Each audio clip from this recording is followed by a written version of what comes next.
le cœur s'arrête, il faut réagir vite et bien. On voit ça tout de suite avec mes invités.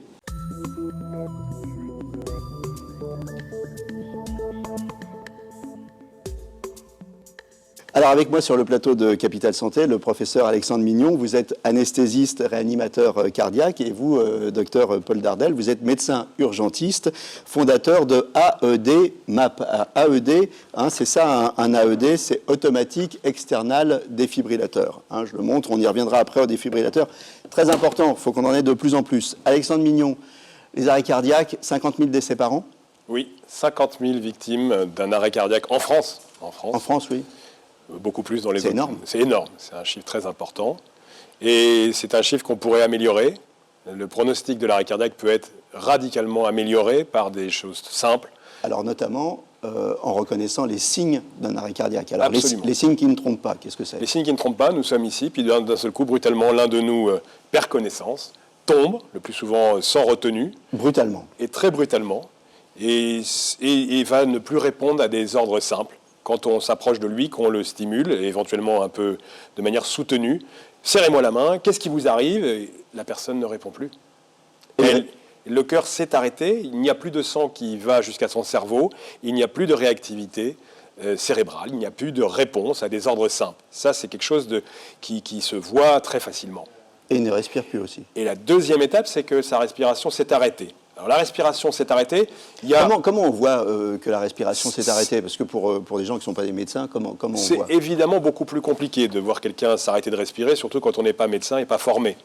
Donc en pratique, il y a un geste, c'est de s'approcher de la victime, de mettre son oreille au-dessus de sa bouche et de faire trois choses. La première chose, de voir si le thorax se soulève ou non. La deuxième, c'est d'entendre s'il y a ou non un souffle. Et la troisième, c'est de sentir s'il y a ou non un souffle au niveau de son oreille. Et donc, parfois, également, il y a ce qu'on appelle des respirations, et je ne veux pas complexifier le message, mais qu'on appelle des agonies, des gaspes, qui font très très peur, qui sont... De borborée, voilà. Qui sont très inquiétants. Vous le faites bien, le gasp. J'en ai malheureusement vu de nombreux. Et dans ce contexte d'une personne qui, brutalement, ne répond plus et ne respire plus, il n'y a pas d'autre diagnostic. Alors, vous m'avez dit en préparant l'émission, on ne se pose pas de questions, un enfant pourrait faire le diagnostic, chute brutale sans retenue, plus de respiration et une personne qui ne répond pas, c'est un arrêt cardiaque. C'est un arrêt cardiaque, on ne se pose aucune question. On se rappelle de certaines images qui ont choqué, qui ont heurté. Celle, par exemple, d'un joueur de foot célèbre de l'équipe du Cameroun qui, alors que c'était filmé aux heures de grande écoute, tombe sur le terrain violemment, tellement violemment que sa tête heurte vraiment brutalement le sol, les yeux révulsés, ne respire plus, ne parle plus. Il est mort. Il n'y a pas d'autre diagnostic. Qu'est-ce que c'est les autres possibilités? Une hypoglycémie, on manque de sucre.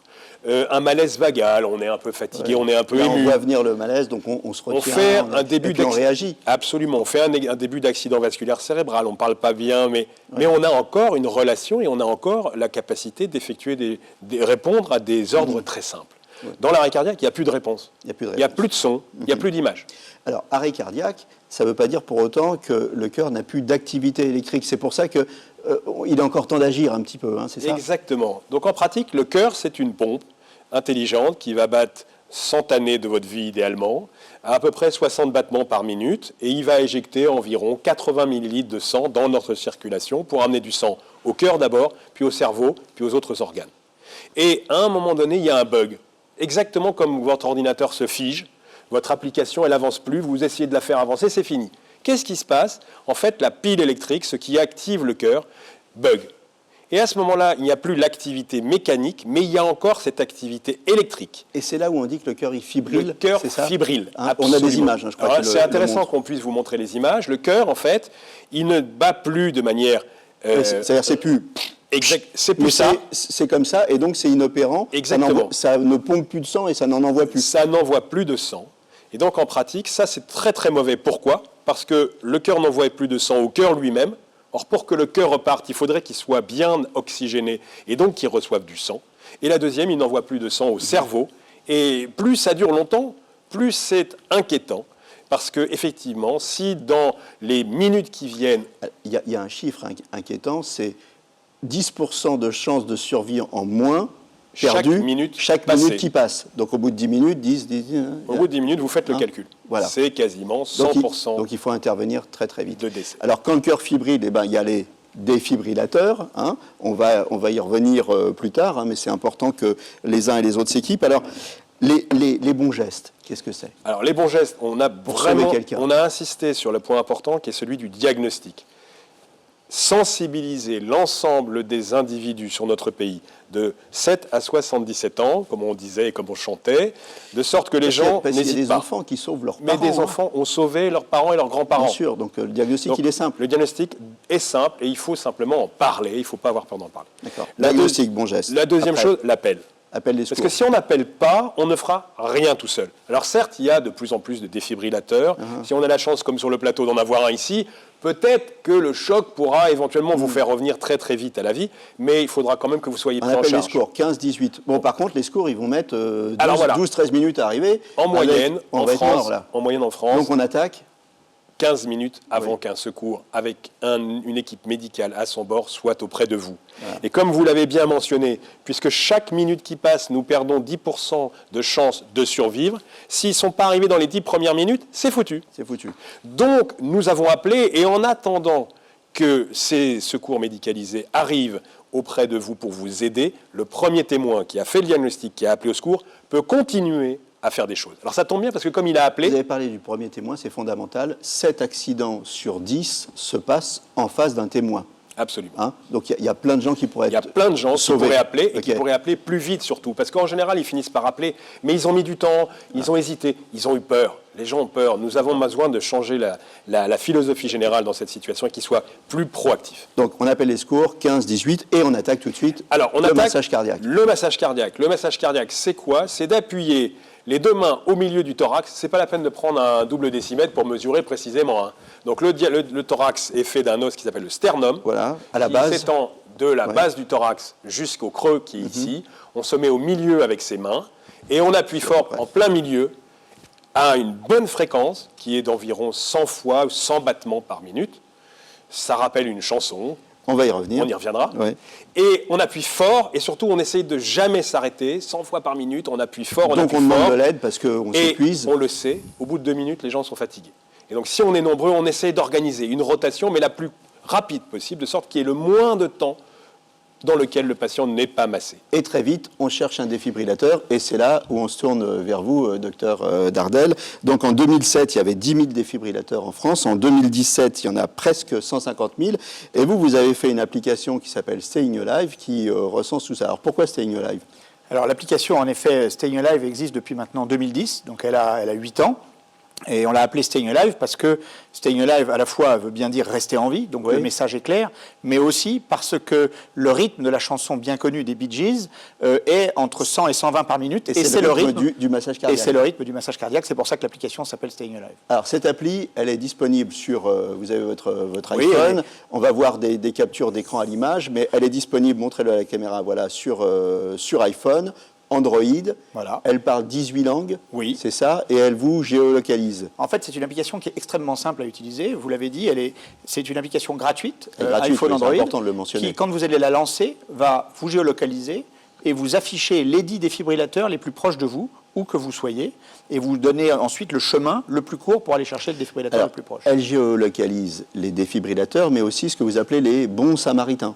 Alors, les bons samaritains, qu'est-ce que c'est un bon samaritain? Les bons samaritains, c'est c'est quand on écoute ce que vient de dire le professeur Mignon et ce que vous avez rappelé, c'est-à-dire 4 minutes pour agir, les secours mettent plus de 10 minutes pour arriver, donc si on ne fait rien, les gens vont mourir. Et d'ailleurs, en France, 9 personnes sur 10 meurent de leur arrêt cardiaque. Donc le bon samaritain, c'est de se dire, de développer un service qui mobilise les citoyens pour, en attendant l'arrivée des secours officiels, démarrer le massage cardiaque qui change tout, ou éventuellement amener un défibrillateur. Donc le Bon Samaritain, c'est un service que nous avons développé en partenariat avec les pompiers de Paris et qui maintenant est utilisé dans plus de 15 départements français par les pompiers et les SAMU, qui permet d'envoyer des secouristes volontaires, donc des gens formés au premier secours, qui sont volontaires et qui vont être géolocalisés en cas d'urgence par les acteurs de l'urgence. Donc je suis Bon Samaritain, il faut avoir un brevet de secouriste pour ça? Il faut avoir Pas forcément un brevet de secouriste, il faut avoir Une suivi initiation. une initiation, une formation au geste Une de brevet de initiation, secours. c'est une demi-journée, une journée. Oui, les Hein. initiations aujourd'hui faites par la protection civile ou la Croix-Rouge, c'est 2 heures. Oui. Les pompiers Donc, en font aussi. donc, tout le monde peut le faire. Tout le monde peut Ok. le faire.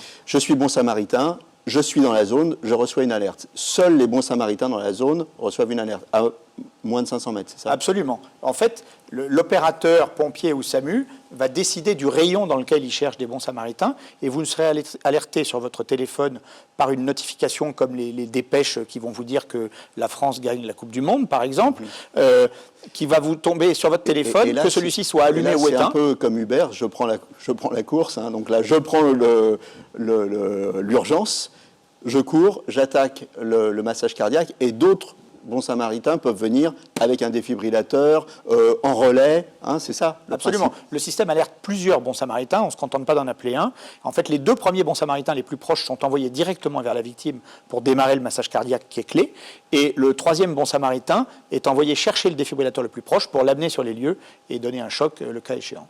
L'idée de tout ça, formation au diagnostic rapide, et puis les bons samaritains, l'idée de tout ça, c'est de mettre toutes les chances du côté de la victime pour gagner du temps. Hein. Absolument. C'est le point clé. Hein. Donc là, si vous voulez, reprenons un peu juste sur le concept de la défibrillation qui est fondamental. C'est que quand votre cœur fibrille, vous n'avez plus d'activité mécanique du cœur, vous avez encore de l'activité électrique. Ça ne va pas durer longtemps. Parce que comme le cœur n'est pas perfusé, au bout d'une dizaine de minutes, les fameux 10 minutes au-delà duquel il y a quasiment plat de survie, le tracé électrique va disparaître et c'est ce qu'on appelle le tracé plat, que vous voyez dans toutes les séries. Et là, on peut faire ce et là, qu'on veut, alors là, de toute façon... Non, comme médecin, nous, on continue à faire des choses en espérant qu'on va faire repartir des choses. Mais en général, c'est quand même mal barré. Et puis, il y aura des séquelles. Et il y a derrière. effectivement le risque Combien derrière qu'il y ait des séquelles. de vies sauvées aujourd'hui? Depuis qu'on a lancé le service, début 2017, on a déjà plusieurs dizaines de vies sauvées et on a une communauté de bons samaritains qui est de plus de 25 000 volontaires inscrits et qui continue à grandir à un rythme soutenu. Oui.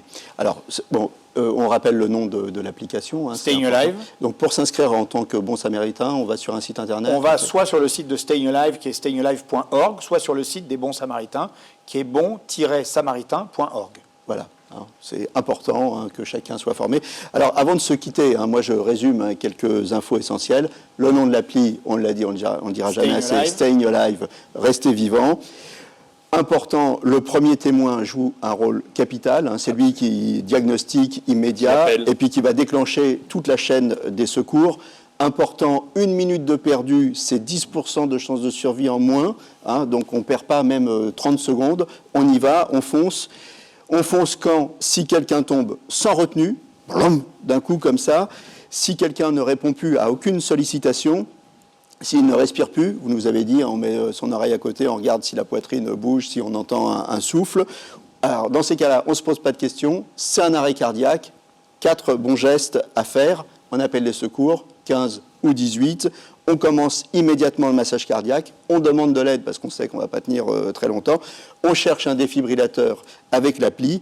Voilà, j'espère que... Et avec un peu de chance, on a pu aussi recruter des bons samaritains. Absolument. Qui sont de plus en plus nombreux à être recrutés sur nos applications et qui vont eux-mêmes venir aider le premier témoin.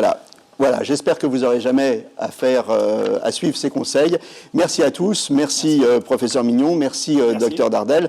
Gardez le rythme, voilà. À bientôt pour un nouveau numéro de Capital Santé et d'ici là, portez-vous bien.